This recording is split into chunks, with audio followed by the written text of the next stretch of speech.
So Awesome. Well, I appreciate you introducing yourself. We will get into the icebreaker. And I had disclosed earlier that I did not prepare at all for this icebreaker. So this just came to my mind. Um, I'm not sure if I should be thankful or not that you didn't prepare one. I'm gonna bet, I'm gonna put my money and my chips on I'm thankful because this is gonna be a kinder icebreaker to me. But we'll see. We'll see. You can ask me when we're done. today's icebreaker is um, after, or I'm sorry, at the beginning of church service when they have the meet and greet time. What feelings do you have right before, and what usually plays out when you have to like turn to your neighbor and say good morning and all that stuff? Wow. Um, wow. So that time is like the most hated time of life for the introverts in the room. Um, and I know this because I've talked to people about this. I've talked to introverts about this moment in the service. My wife is an introvert. Okay. I am a raving extrovert. Okay. So I have learned to listen and to understand and to hold their angst, Mm, about these times. And yet I don't share it. okay. And so for me, I I think just because of the way I'm wired, like I have my own personal feelings about that time. And yet, because I know that there are people who are really triggered, like they hate that time, I feel like in some ways I carry some of their angst, Yeah. especially if they're with me, Right. And so if I know I'm with an introvert, I know, oh, I need to make sure that this person doesn't feel abandoned. I need to Mm, make sure that I'm not leaving them off on their own because I would literally go and talk to eight people okay. during Okay. that 3 minute period of time. At the same time, like I've also I have used sometimes I don't immediately make eye contact with somebody. And so I'll feel that junior high school, I'm sitting with my back to the wall on the dance floor and nobody is around. And so then I'm like, oh, okay, well, I don't mind being here. I don't mind standing here and having no one to talk to, but I could just go get coffee. And if I have something in my hand, then it's a little bit easier. And I don't look as awkward if I'm standing there by myself, observing the fact that nobody's talking to me.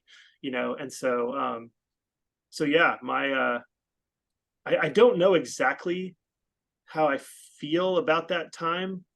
It's been a little while since I've thought about it, but like we would dismiss the kids, Okay. and during that time it would be like grab some coffee, we're going to dismiss the kids to children's church, and then come back in a few minutes. And so we did that when I was pastoring, and I thought it was an opportunity just to give people a break. It was an opportunity to give people a chance to be friendly with each other if they wanted to. And Hmm. so I think overall, I thought it was a good thing, even though my heart did go out to, and I did suffer alongside my introverts that hated it. To your So point about holding something while you're talking, or if you're by yourself, I found that to be so true.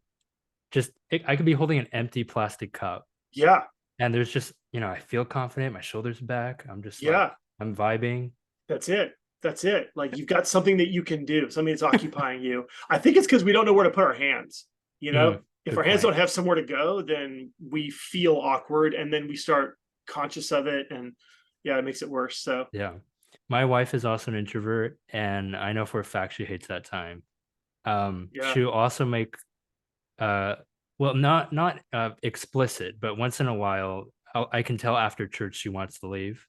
And I've seen memes on Instagram where it's like the extrovert spouse after church and the introvert spouse.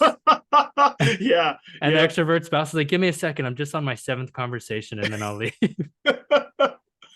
Yes. Well, when you combine my personality with the fact that I was a pastor, yeah, Mm. we just started taking multiple cars. And Oh, she would okay. just leave whenever she wanted to. And I was cool with that, no big deal. She didn't have to be a pastor. That was my job, not hers. And Right. so yeah, yeah. So that's how we handled the That's good. the desire to leave early or not leave early. The deadly combination of pastor and extrovert. Yes, it is a deadly, yeah. 1 + 1 equals like 12.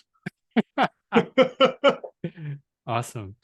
Well, to get into the episode, um, You sent me some great stuff, and I'll let you get into it. But Stephen, what is your I used to think statement? I used to think that if someone was under my authority or that I had responsibility for, then I needed to control them because everything that they did was a reflection on me. Hmm.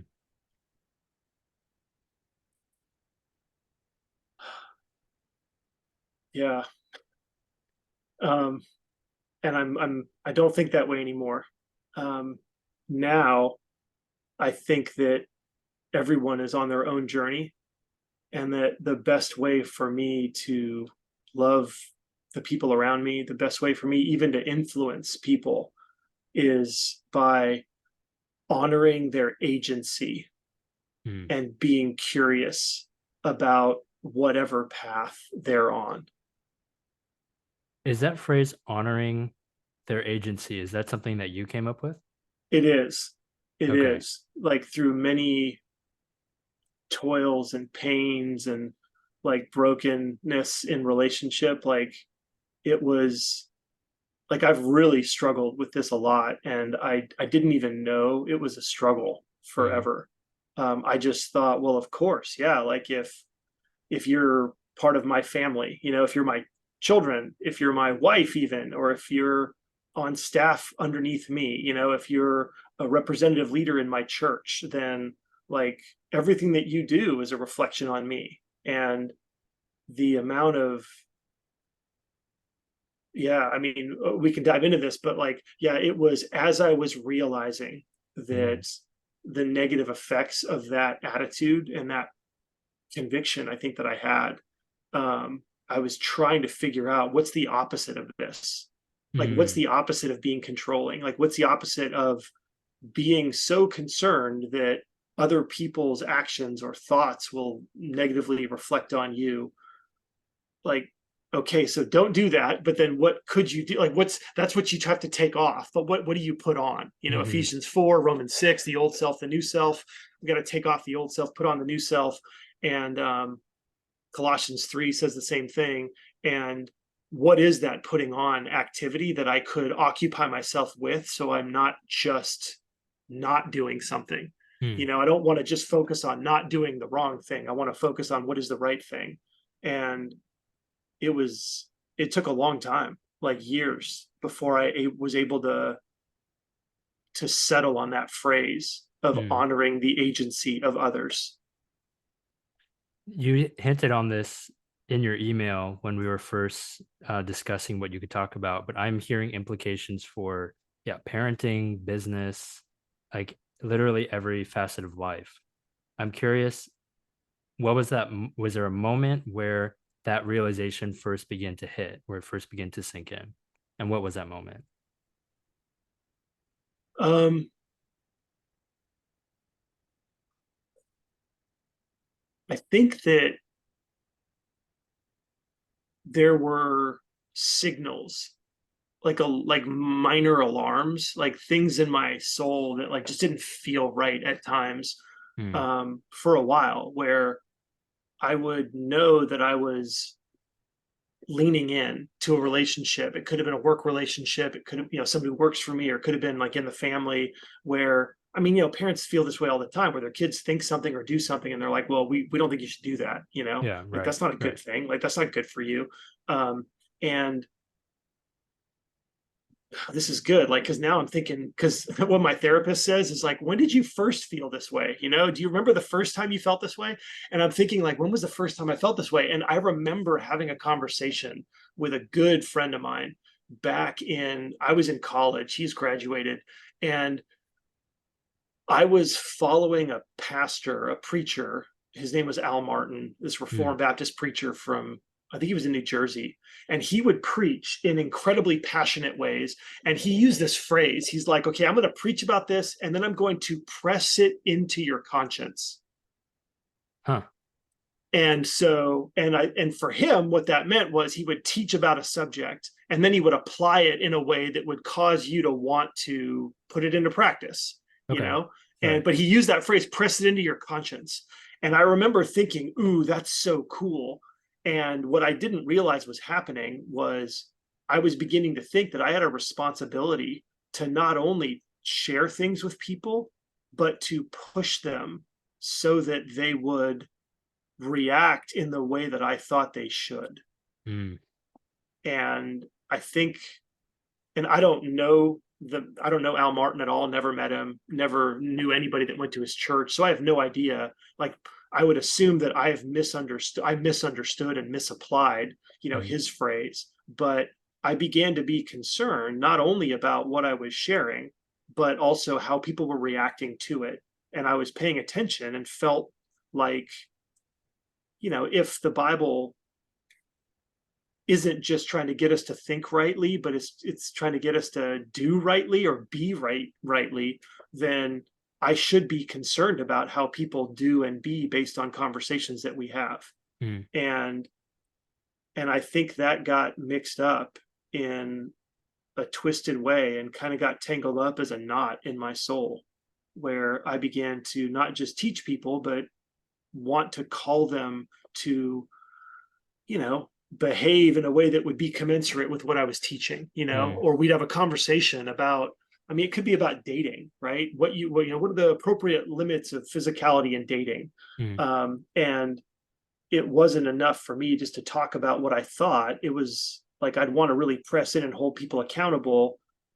And, some of that's appropriate, some of it's good, some of it's wise, but I think that what was going on inside of me was, if they don't respond the way that I think they should, then somehow, like, either I've failed, Mm. like I haven't explained it the best way or the right way, Mm. or that there's just more work to be done. And what that produced was, like, longer conversations, because now I don't just need to share with you, but I need to understand that you're convinced that what I'm saying is right. I Yeah. need to make sure that I'm hearing and seeing that you're acting in the ways that are, that show that you agree with me. And I think that what that began to feel like in its worst expressions was like squeezing on someone and like holding them Mhm. and confining them in ways that would really leave them feeling like, either I'm going to agree with you, or like, I'm not sure that we can be in a relationship because you're not going to let me go, Mm. you know? And so, I mean, you could imagine that if you're married to someone like this, or the or someone like this is your father, like, that could get really challenging, especially when the guy's a pastor, and when the guy thinks that what he's doing has chapter and verse to go Mhm. along with it. Right. Everything's backed up by some evidence. Right. Like, you're not arguing with me, Pat. Like, you feel free to disagree. I mean, if you want, but like, you're disagreeing with God here.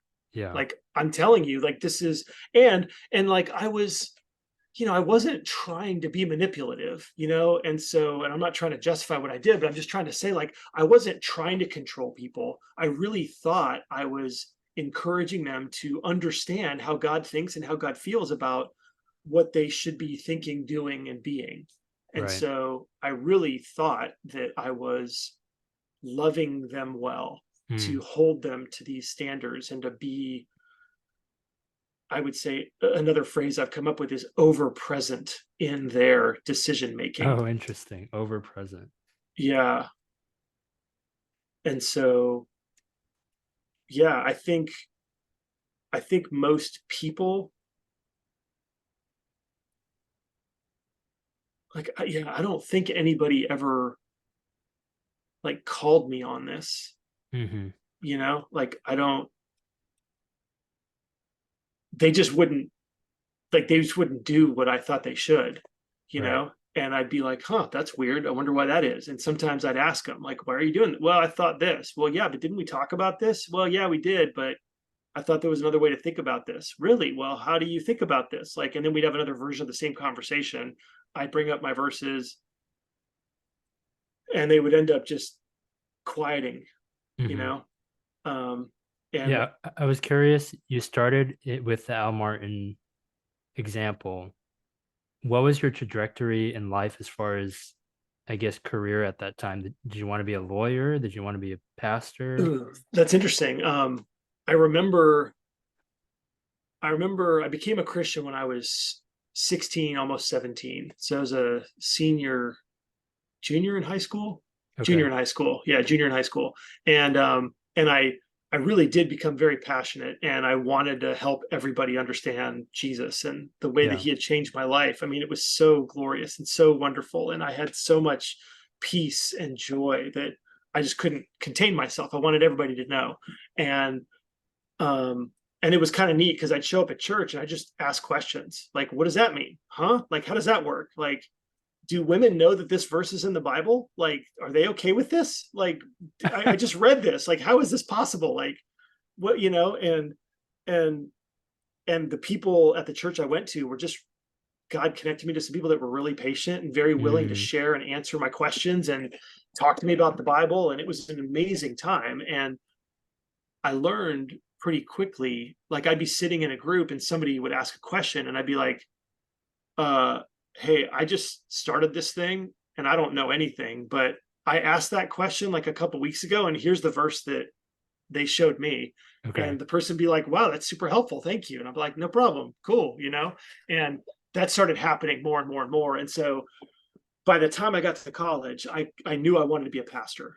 Mm, And so, and I was in an environment that was very conducive to going into pastoral ministry. And so when I interacted with Al Martin's material, like I very much was on the road to becoming a pastor, really wanted to be a pastor and really wanted to teach. I mean, I had a huge passion to teach and share the gospel, share the Bible with anybody that would listen, and even with people who didn't want to listen. mm. Um, so yeah, so that was, I mean, so even though I had 15 years of business experience, like I knew the whole time that I wanted to be a pastor and that I was heading in that direction. So I think all of it was tied up with how do you most effectively help people grow closer to Jesus and understand the Right. gospel and things like that. Did you see a certain quality in your relationships at that time, specifically, I guess, it's like friendships, for example, knowing that this characteristic about you, I don't know if you identify as like control or over presentness. Um, you said that, I think you mentioned no one really called you out on it. I guess it was more of just a result of consequences, but how did you see, I guess, like your friendships evolve and kind of grow over time? I think at that point, most of my world was within the church. And so most of my friends were Christians and I was really zealous. And so I think most people thought about me as just, oh, he's incredibly zealous and he's got more zeal than knowledge for sure. But even like as I was getting more and more knowledgeable, it was um I think God was very kind and gracious to me Mm, and gave me friends that I probably didn't deserve. mm, I had friends that were, I guess they were, a lot of them were older and they were just like, hey, we love your passion for understanding things. And so we're just going to keep exploring truth with you and keep exploring the Bible with you. Um, and so I guess, and I think that a lot of other people just thought that I knew more than they did. And so they were just like, well, I guess this is just he's what, got the gift. yeah, he's got the gift. And I think, I mean, there's also another dynamic here where I actually thought I didn't understand the difference between spiritual maturity and gifting. Hmm.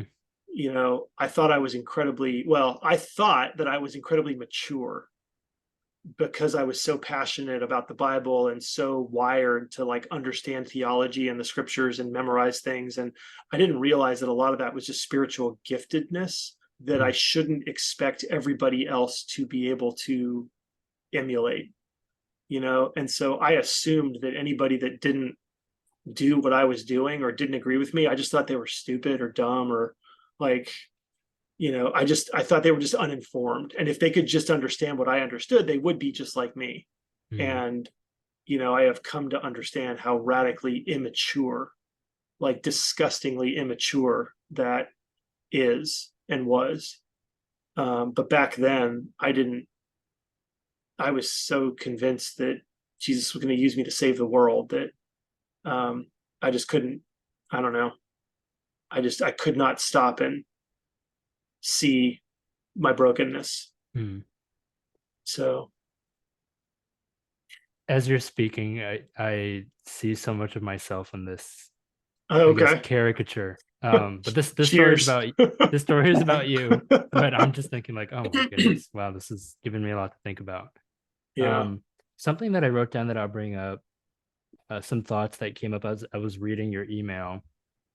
Do you mind if I read some of the wording in the No, go email? ahead. Sure. So you said here, let's see. You mentioned honoring the agency of others. Oh, and you mentioned now I recognize that everyone is on their own journey, and I can best care for them and even influence them by being curious about the path that they are on and the process they use to make decisions. Um, my my first went to a realization that I had recently about, I guess I have found that throughout my life I have taken things very personally. Mm, So somebody can be making a simple observation about my life, and I'll twist the wording or the phrasing to be like a personal attack. And so one example I thought of is I just started a new business and I'm really excited about it. I'm working with somebody to get everything off the ground. mhm, And so naturally, when people have been asking me, Pat, how are you doing? What's new? I'm telling them about this business. And I would say probably 8 or 9 times out of 10, the first comment out of the other person's mouth is some kind of doubt. Not necessarily a criticism, but just kind of like a either a question or a doubt. And so recently I had a guy say, like, are you sure the market's good right now? Like things are kind of wow. iffy. Yeah. Yeah. Like, 2008 happened and I was running a business at that time.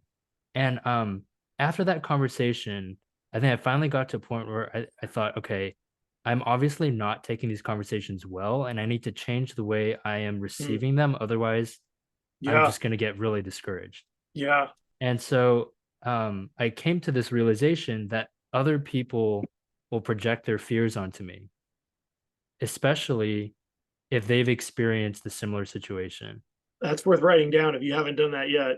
Other people will project their fears onto me, especially if they've experienced something negative. Yeah. That's Yes. good. It was a big realization and has helped me because I thought, okay, if I'm my fuel is other people affirming this endeavor, I'm not gonna make it like another week. Like it Yeah. in the Yep. end, like I just gotta do it regardless. Yep. And so that also helped me with, I feel like something that I've seen in you so far through this conversation of empathy, of like, okay, I can turn that around to being this person went through a very real experience where they felt pain. And that was their first thought or reaction when I was telling them my story. And so now I could feel empathy for them and ask them, like, oh, why is, what is your experience running a business? What is your Hmm. experience dating long distance? What is your experience getting a new pet? Like, why are you so concerned that the dog is going to rip up all my furniture? Well, it's because your dog ripped up all your furniture the first time you brought it home. Yeah. Yeah. And so yeah, that's something that came to mind when you sent the email. The what I guess what's hitting me right now is an overlapping circle maybe with what you just said, and that's that for a long, long time, I was never able to let anybody joke about me Mm, wow. Yeah. because I would think there is some truth in what they're saying. And I need to make sure they understand that no, that's not how I think, or no, that's not what I meant, or no, that's not what.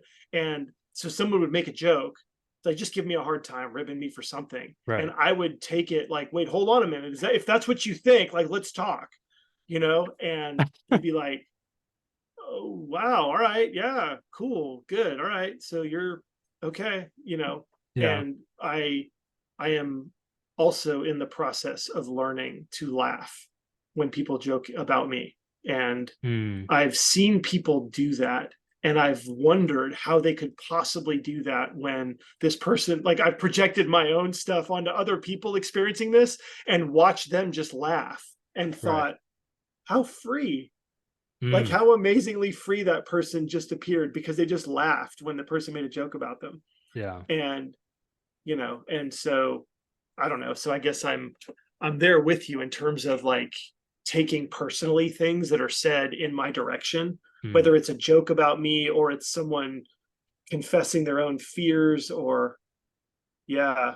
I mean, like what I would hear, like what I would love to say to you right now would be like, they are probably meaning, Pat, I love you so much Hmm. and care so much that you succeed that I want to somehow vocalize a fear that could happen and maybe you can prevent that from happening. Right. Like that's probably what they mean when they're saying what they're saying, Yeah. because they want you to succeed and they wouldn't want you to do anything that might not succeed. And so they want to help protect you from what could possibly be in the future. It's amazing how that simple reframing could just save me so much mental gymnastics for the next 3 days. I mean, yeah, and as long as your business isn't anything in real estate, I think you're going to be great, Pat. And I have no idea what your business is. I'm just assuming because you brought up 2008 that it might have had something to do with the real estate market than what you're doing. And so I was just giving you a hard time right now. Yeah, no comment on that. Well, we'll talk later. Okay, yeah. Um, but yeah, I had to learn. I mean, honestly, like it's from Hitchhiker's Guide to the Galaxy. Did you ever read that book?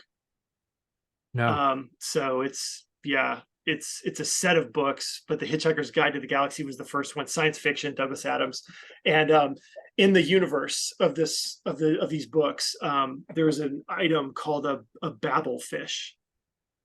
And if you took a babel fish and you put it inside your ear, you stuck it in your ear, then it would live translate any language in the galaxy, Okay. in the universe, so that you could talk with any alien species you ever wanted to if you had a babblefish stuck in your ear. Okay.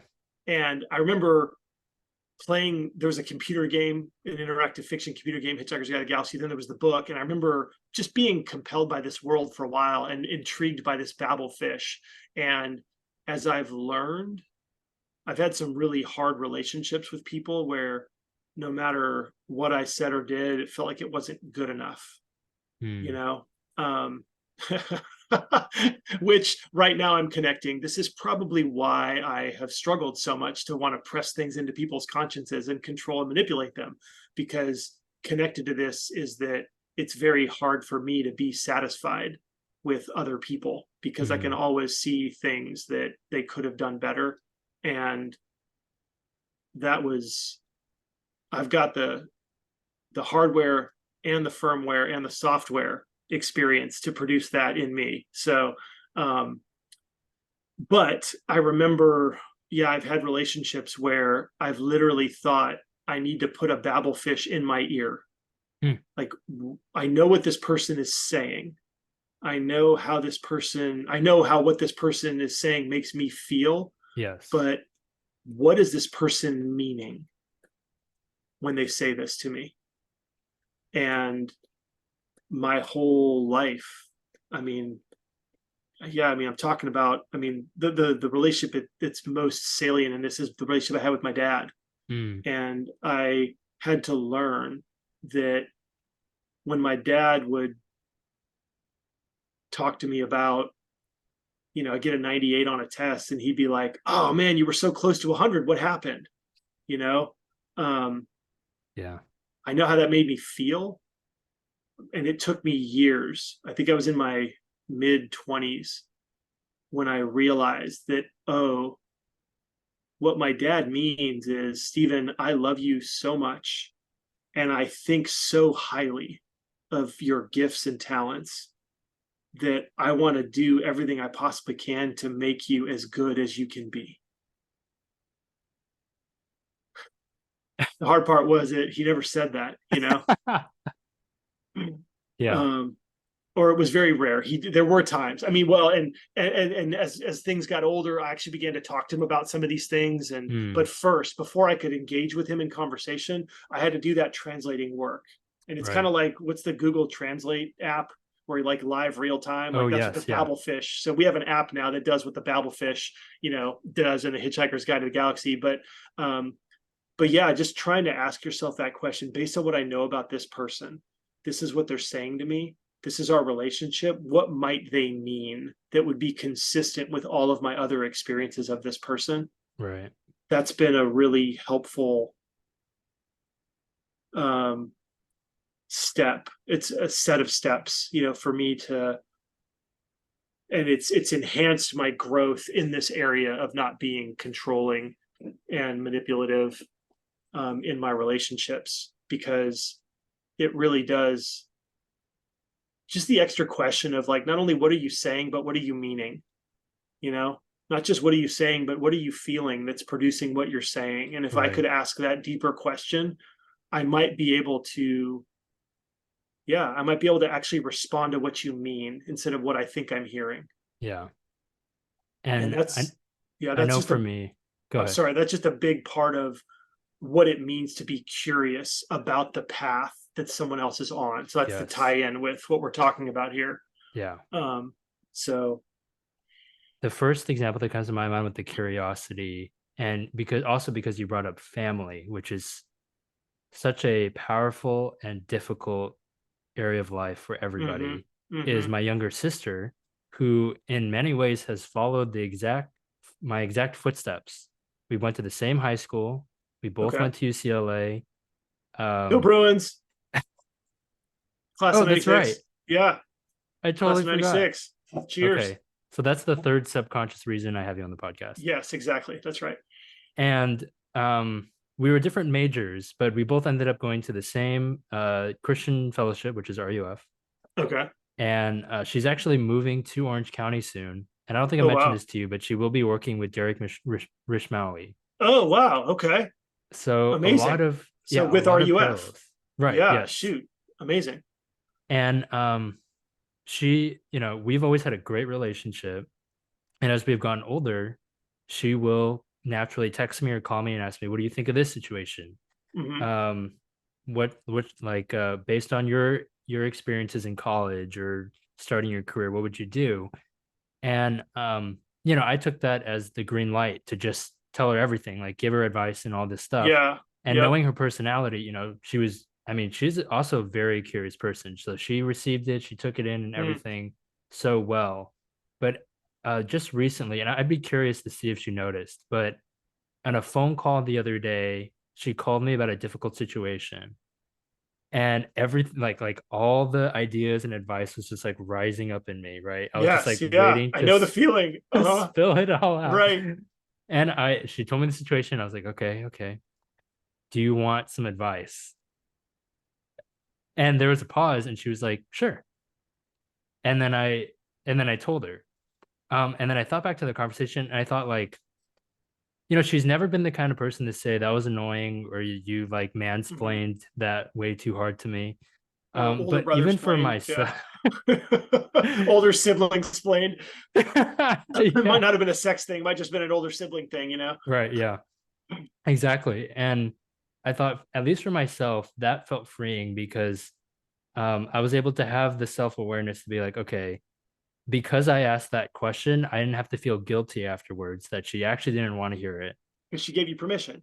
Right, exactly. Yeah. Asking for Yeah. that permission. Yep. And so I yeah, love that. learning to So be that curious. that's a really good step. Like, one of the other things that I've learned in this journey is the power of zooming in. Mm, Um, I realized there were things in my life that, I was like, if I rated on a scale of 1 to 10, you know, um, maybe I'm at a 3, and I wasn't exactly sure how to get to 4. And so then I changed the scale, and I was like, what if I was on a scale of 1 to 100? And so maybe out of 100, I'm at 30. And you know what? I don't know what 40 looks like, but I think 31 is within reach. What does the scale represent? It's just like if 100 is perfect or 10 is perfect, Oh, okay. like, and one is like awful, the worst thing ever in the world, like if I'm a 3 out of 10, instead now I'm a 30 out of 100, Hmm. because now the next step isn't 40, it's 31, Hmm. or it's 30.5, or it's 30.00082. You know what I mean? Like, and so I feel like shoot, I guess I'm about to judge you, Pat. I hope that's okay. You Um, have permission. I feel like you simply asking her, "Do you want some advice?" is a beautiful step. It's Hmm. just it's not a huge step. It was a big step for you. Yeah, I get what you're It's a saying. big step for you, but it would be amazing for you to say, "Well, what have you thought about this so far? Hmm. Like, how long have you been thinking through this?" Just Right. ask more curious questions before you even offer advice, to like find out. Because one of the things that I learned from lots and lots of people who listened to me and then just went off, they were Hmm. just waiting for me to be done talking so that they could go live their life, you know? And that Oh, man. includes probably my kids. It's like, all right, well, as soon as dad's done, then I'll hopefully be able to leave. And I think there was like an unconscious strategy of like, if I just start to agree, then maybe he'll stop sooner. You know, Oh. if I argue, and this is just some of the brokenness that I didn't even know was happening, Hmm. because what I took was, oh, if you don't argue with me, then you're agreeing with me, right? If you're not, then you're like, this must mean then, because you didn't offer any sort of alternative explanation or argument, that you now agree with me. And so my understanding is that we are in cahoots and we're going to walk together in this, right? Which, oh man, God save me. Hmm. But what's more important than, because really what I was doing is I was telling them what I thought they should do. And instead, I should try to figure out, I mean, it's what God says to Hagar, when everything falls apart for her, when Hmm. everything explodes, and she's like on a death march as a pregnant woman, 120 miles to Egypt. She's not going to make it. She's going to die. Yeah. And God found her. God found her at the well. And what does he say? He says, Hagar, servant of Sarai, where have you come from? And where are you going? Oh, that's so good. Yeah. You know, like that's, so it'd be like, sis, hey, where have you come from? Like, what's led you to this place? Right. And what are you thinking? Like, what's important to you? Because what I've learned is that, and this is now what I think, like, what's so much more important than whatever I think is right and wrong is for me to understand the path that someone else is on, for me to understand like what is the decision that they seem to be thinking they need to make, Hmm. and how are they thinking about that decision.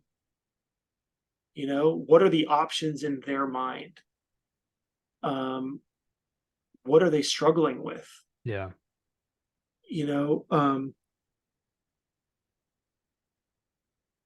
yeah, I mean, there's connections to the sales world back from business time, where we were always taught like, don't do unpaid consulting, which is what happens when you answer questions without understanding why someone's asking. People would love for you to give them all the advice in the world so they can do the right things without having to pay you anything. And salespeople are so interested in telling everybody what they know because they think that's going to get them the sale. Hmm. And there's a lot of, at least, well, there's a lot of people, like, at least for me, I am a person who used to think that what was most important for me was to tell everybody everything I thought, because I was giving them the divine perspective on Right. whatever situation they were in. And when I would stop and actually listen to hear, it would become very clear to me that the question that I thought they were asking is nowhere near the path that they're actually on, and that I needed to do more work to understand that path so that I could actually speak to them where they were, Hmm. not where I just assumed they were. Right. You're getting at something that I get pretty passionate about, which is, I guess, what true sales is. Yeah. And this is something that I've just had to learn through experience. So to answer your question from before, yes, the new business is real estate related. So there you go. And which is, yeah, had, I think appropriately people have fears and comments about that. Right. Um, but Because they love you and they don't want you to fail. You know, yes, that's the reframing. yeah, that's what the Babelfish is telling That's me. right. That's right. And I've I'm passionate about this because I mean, even before I started my career, naturally, people had a negative connotation of sales, right? Right. Sales is the old fashioned guy with a briefcase. He's got all the products in there, Yep. and he's going to go through each product and tell you why it's good, and then and then close the sale and done, on to the next one.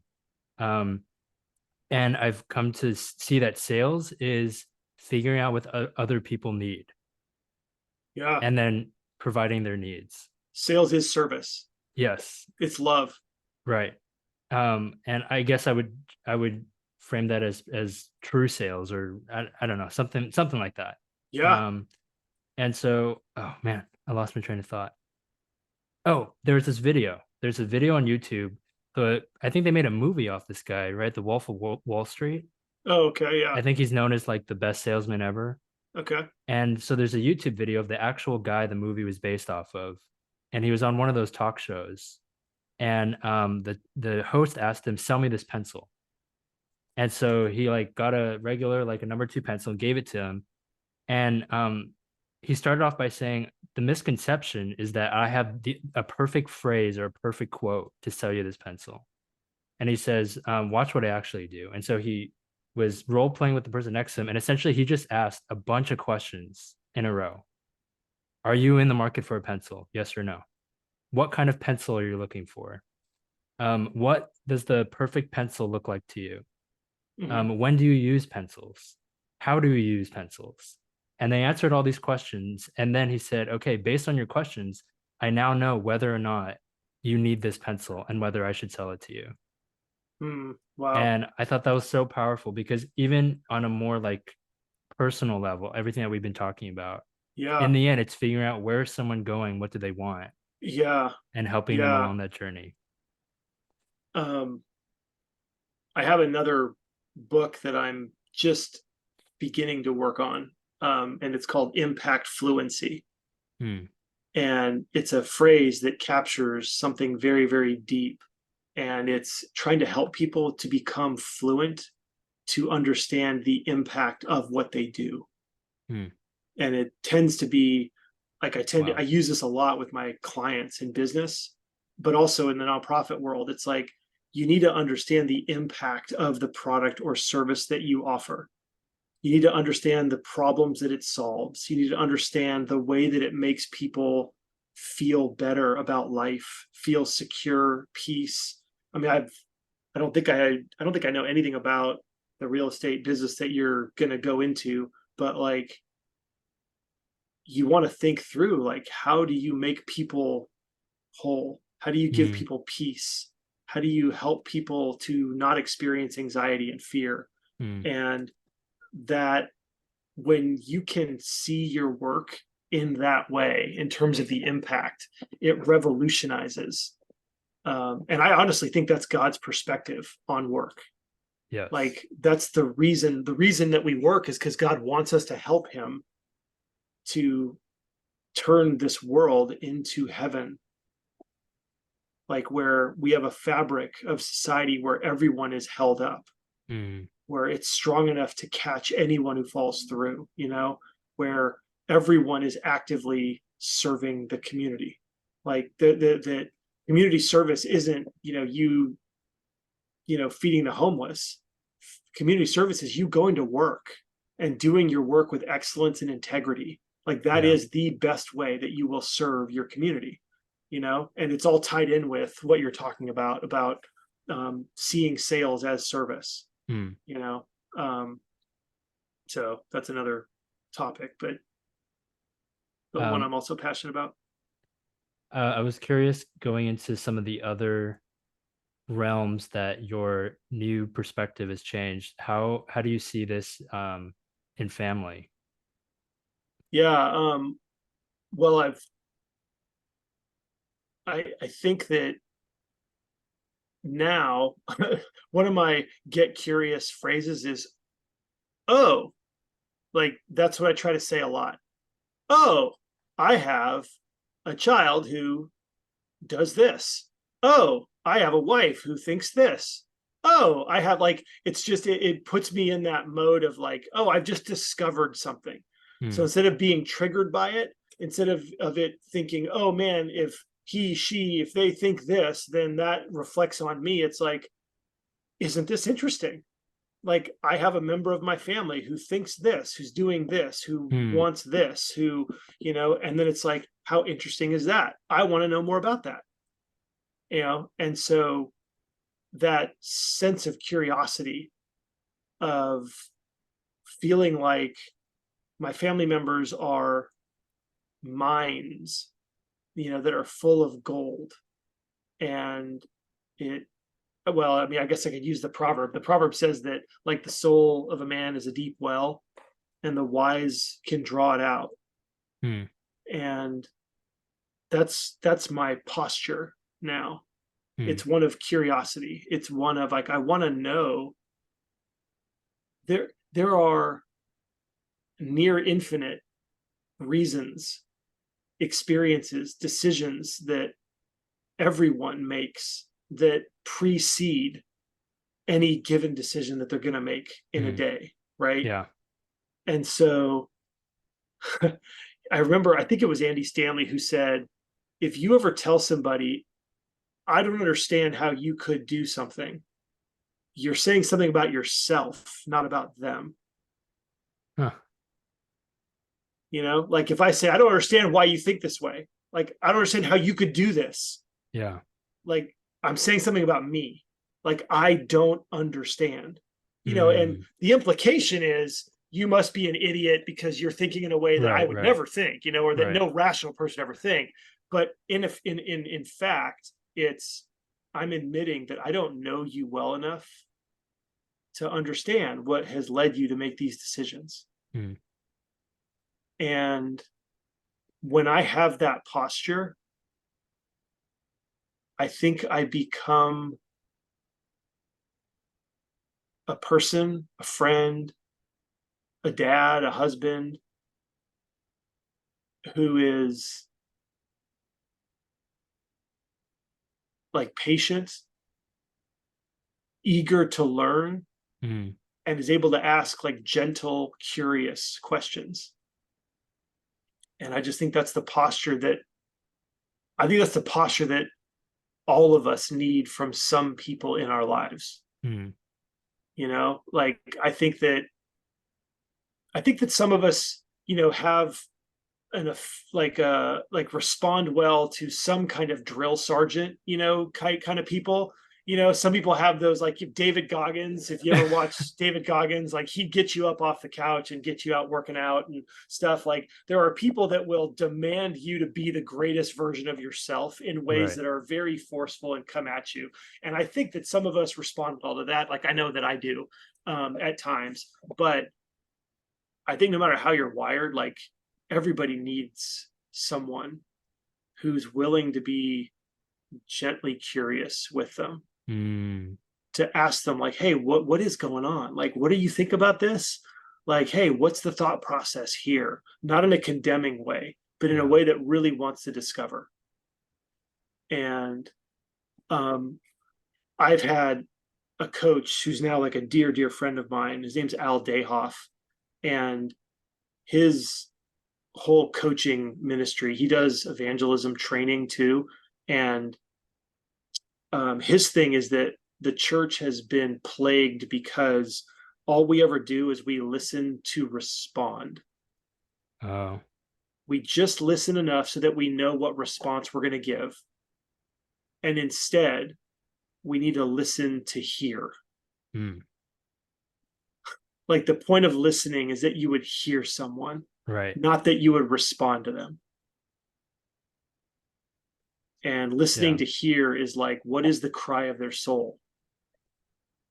Like, what are they thinking? What are they feeling? How are they processing these things? And I think one of the reasons why, I don't know, why it's more difficult with family, this is true in marriage and in parenting, but in siblings too, is that I think that the family bond is so close. Mm. And whether you're close or not, like, if you're not close, it's because you've messed it up, and I've messed it up. So I'm not throwing stones at anybody else that's gonna listen to this. But like, I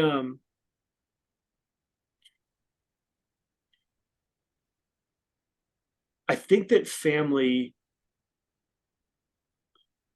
I don't know, I'm arguing with myself even before I say this, but like, I'm gonna say it anyways because I think it's true. I think it's true, even though I can't fully defend it yet. But I think that family is designed by God to be a place of safety and understanding. Mm. Like, I think that's what it's for. And I think that when family relationships become like training relationships, Oh, I think that when you want someone else to change in any way, even if they're asking you for help, you right. know, it's so easy for whatever the process is of growing to become a condemning standard if you're not meeting the standard, or if you're not making progress enough or moving quickly enough or Yeah. whatever. That I don't think that family relationships are designed to be able to include disappointment Mm. or shame. And I mean, this is a newer thought for me. Like, I've Okay. thought about this in the last couple weeks, even, Okay. where I think that there's something really true about this, even if I'm not saying it exactly the right way. But like, that anytime I have helped like a family member, when the progress begins to stall, the relationship gets a little bit strained, Mm. because like, they know they should be in a different place and they're not, or they know they messed up and they weren't, and so like, that process of pushing someone can be inherently condemning, shaming, and destroy a relationship of love. Hmm. And I think that we all love each other so much in families, and we're trying to do what's best for each other, but we don't understand that that's actually what's happening. And that's what causes so many family rifts. Mm. Um, and so,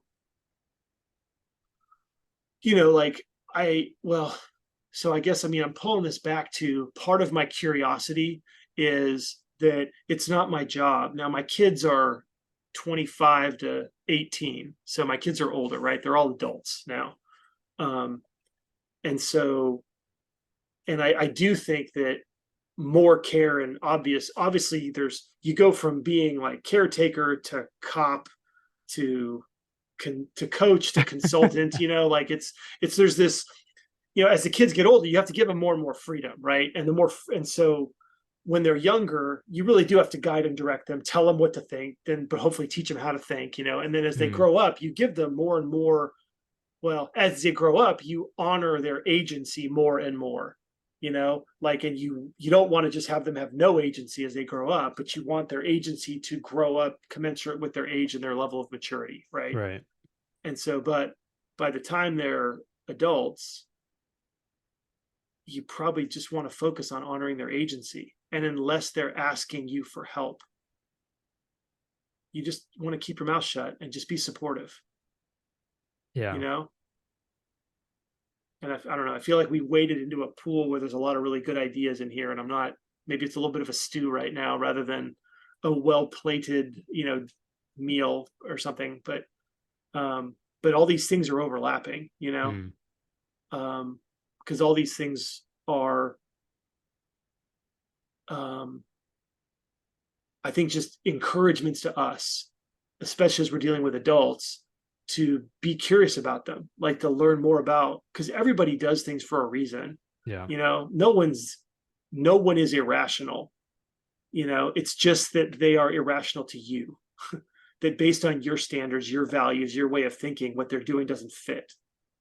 But there is pain, trauma, thought processes, convictions, commitments they've had in the past, like all that stuff produces a very understandable progression that would lead them to the decisions that they're making. My first thought was politics, but that's a whole nother can of worms. Well, politics is a perfect example of this, Pat, because politics, to be horribly simplistic, because that's all that politics really is horribly simplistic, summaries of unbelievably complicated things that nobody actually has definitive proof that their side is 100% the right answer. But politics are two different sets of values Mm, looking at the same reality.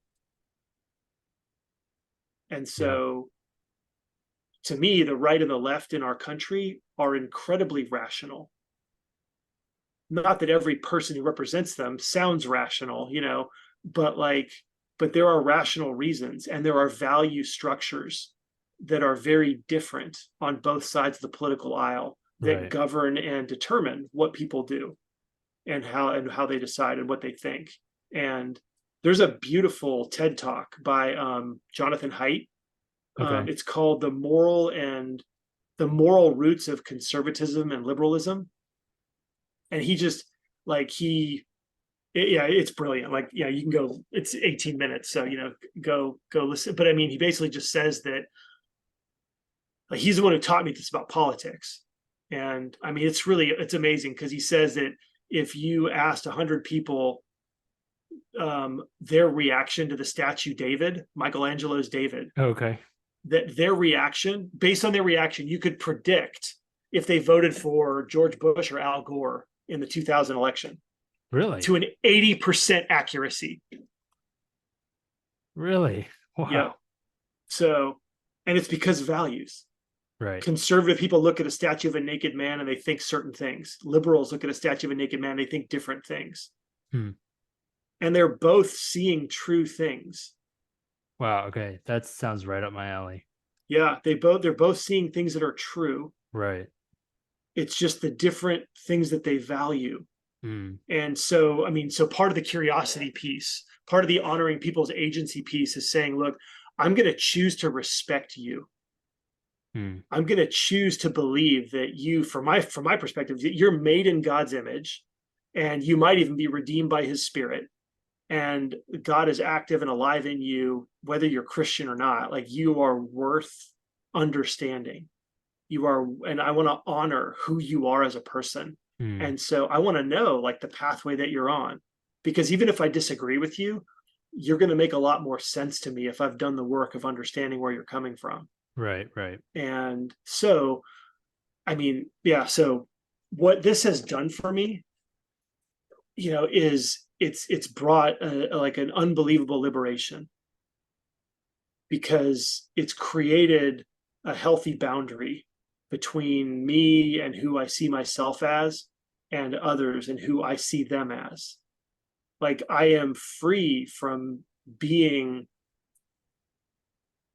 like implicated, you know, in what someone else does. Mm. I'm free of being blamed for what someone else does. And what's ironic here is that, when it comes to family, like, I'm actually to be blamed for a lot of the darkness that's emerged from my kids and my wife, like, because they've Mm. suffered underneath my, but they're also seeing, they've, by God's grace, they've like named that they've seen the difference and the change in me over the last like 6 years or so. Mm. And, and so there's good that's come out of it, but what this does is this really does free me, where I don't have to be anxious about decisions that other people are making, because they're their decisions to make. Mm. And if I feel like I want to have an influence on them, actually the most effective way for me to influence them is to understand them so well that I would know what they're aiming for, that I would know what's important to them. And Mm. then I could actually offer advice. I could offer perspective that would help them reach the goals that they are trying to reach. Right. you know, or to even just to get further curious and ask them, hey, these goals, like, how are they working for you? Yeah. You I know, and like that help them question. to not be, I mean, because sometimes too, when we come and disagree, you know, then they get defensive and we can't have a real conversation anyways, you know, but if I'm curious, then I actually have a chance not only at understanding them, but even helping them understand themselves, you know, because a lot of times we're chasing stuff, we don't even know we're chasing it, you know. But if someone's going to ask us about it, we're going to dig our heels in and get defensive about it, you know, because like, who the hell are you to push on me for this, you know? But if I say, wow, like that's super interesting, tell me more about that. Like, oh, that's what you're, you know, is there something you're aiming for in this? You know, that kind of a posture, because I feel free, Mm, I don't feel like I'm needing them to be something that they're not, right. you know, and that opens them up to share. And so I thought it was interesting you brought up, you said your kids are 25 and 18. 25, 23, Okay. 21, and 18. Oh, okay. Got it. So Yeah. I'm 24, and I I always like to think through like my conversations on the podcast with the implications on the next generation. And I remember at UCLA one time I took a food studies class, I think what it was. We are just talking about Okay. like where do we get our food, the evolution Mm, of the food industry. And we had a guy come in and talk, and he was probably in his mid 70s. And he didn't talk about food at all. You know, he was supposed to be this expert in the industry, and he just talked to us about how much he is learning from our generation. And he spent like wow. 45 minutes. I forgot how long his a lecture was at the time, like 50 minutes, just talking about he just kept saying, I need you guys to teach me. I need Mm, you to let me know when I'm not listening. And he said, you know, there are so many perks to technology and apps on your phone. And he was like, whenever I meet a young person now, I ask them, how do I do this? yeah. Yeah. Um, how do I learn from you guys? And I find that, you know, the posture that you're doing your best to hold and the perspective that you have of being curious. I just want to say, I guess, as a 24-year-old, has done so much to heal our generation and to help us Mm, moving forward. mm, Because, you know, in I think all areas of Gen Z and right now, like there is this push of like we need a voice, we need to have a voice, and those kinds of hmm things. And I get hmm it. Like I understand where that's coming from. Um, but I think that's also a result of like both not listening and then also not feeling like not they're not being heard or we're Yeah. not being heard. Yeah. So I just want to say I appreciate that. That's it's really encouraging to hear. Um, yeah. Well, thank you. Thanks for saying that. And I completely agree with you that I think that I mean, every generation, you know, struggles with the generation above them and below them, right? Mm, And I mean, even in the church world, you know, that um like there's people that there's just these dynamics that happen, and it's because, well, there's a way that we do things and this is how we do things. And mm, then, you know, it's sort of like, and I've heard that like the first generation understands the why and the what, like what we do and why we do it. The second generation just understands the what we do and they lose the why. And oh, so by the okay. third generation they're like, what the heck are we doing here? Like what's the point? Like they don't care about the what or the why I because haven't there's heard no that. why there.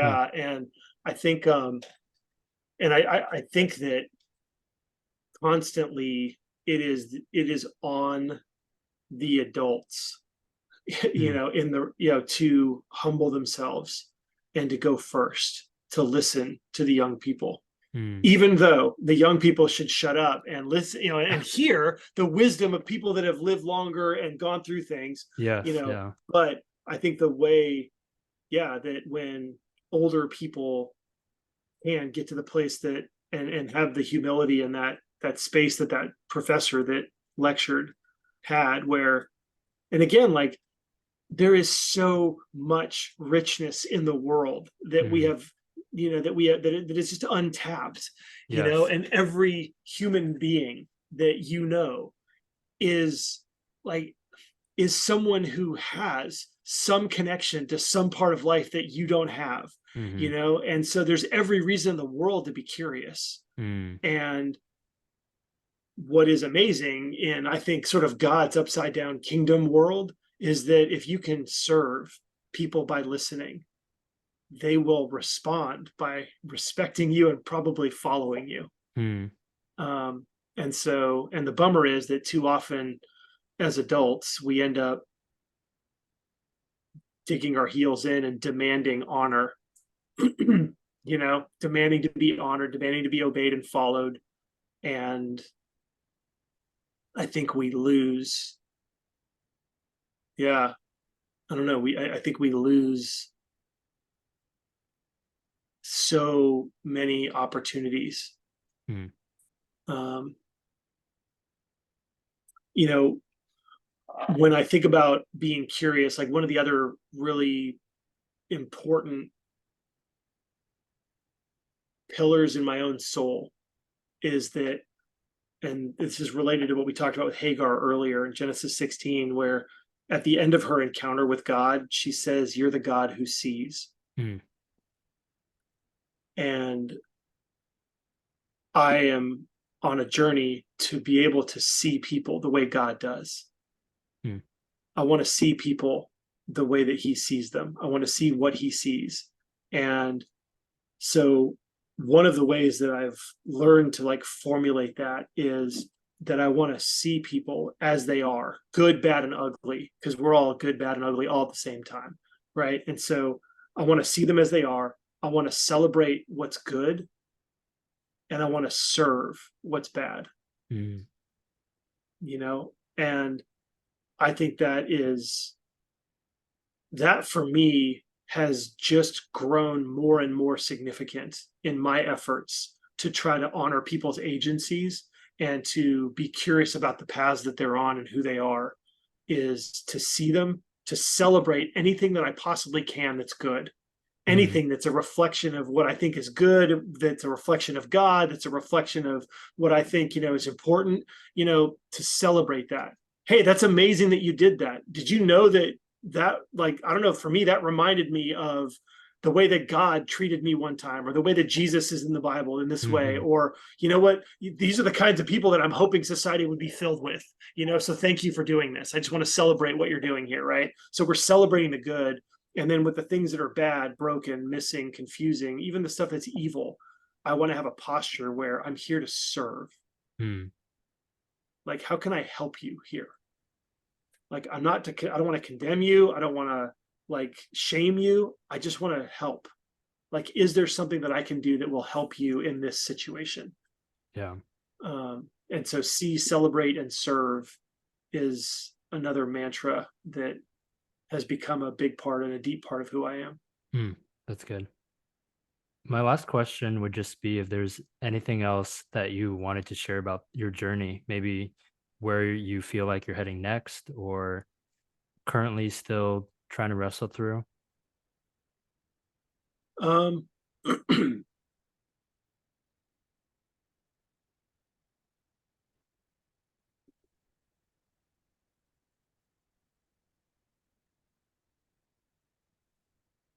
it can be really, really difficult to honor people's agency, Mm-hmm.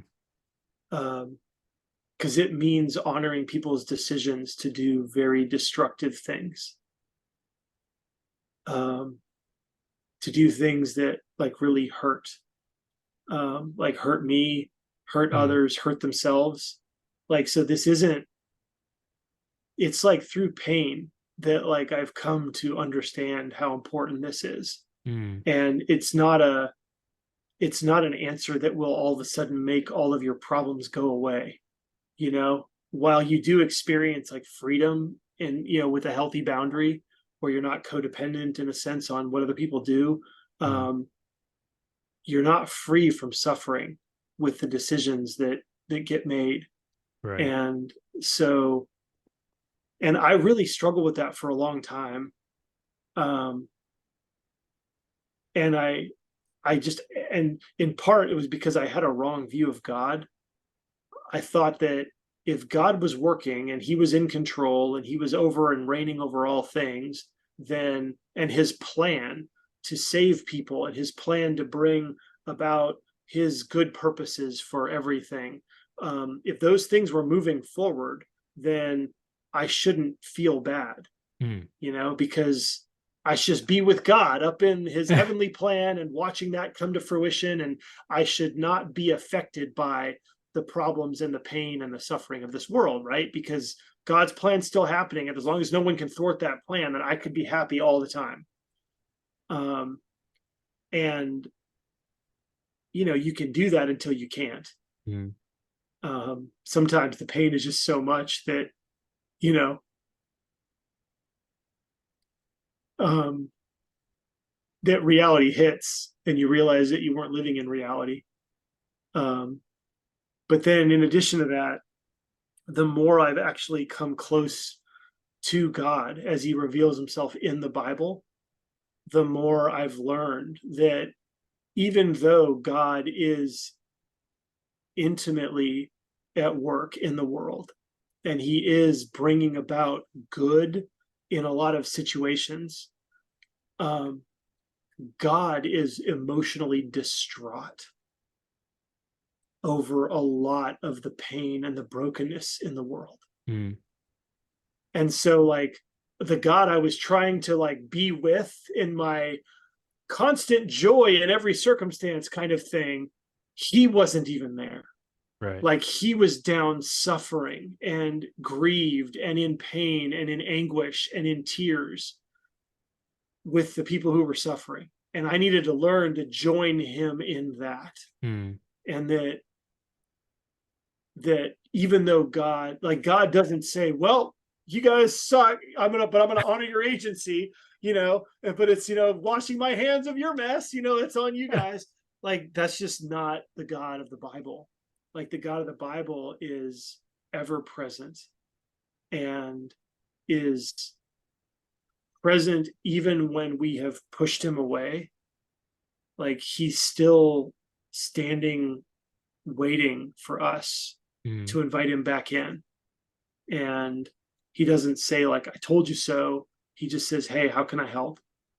Like, this is a mess. It's going to take time, but I'm here. Like, I'm Yeah. not going anywhere. And to see God, I guess I learned to see that God actually honors our agency. Mm.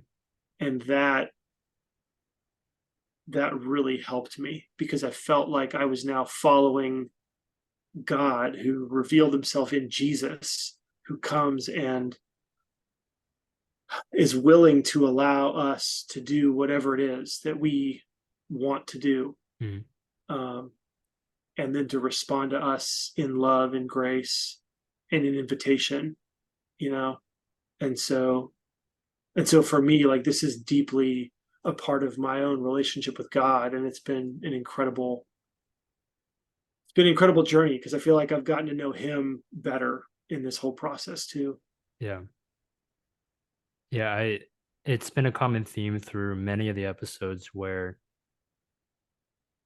someone's story does come down to the way that they see God.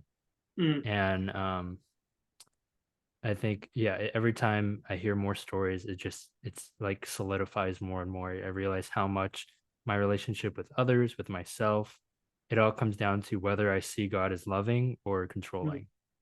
mm. And Yeah. Yeah. Wow. that's really good. Wow. Yeah. A.W. Tozer in the book, The Knowledge of the Holy, he has two lines. The first one is that what we think about God is the most important thing about us. Hmm.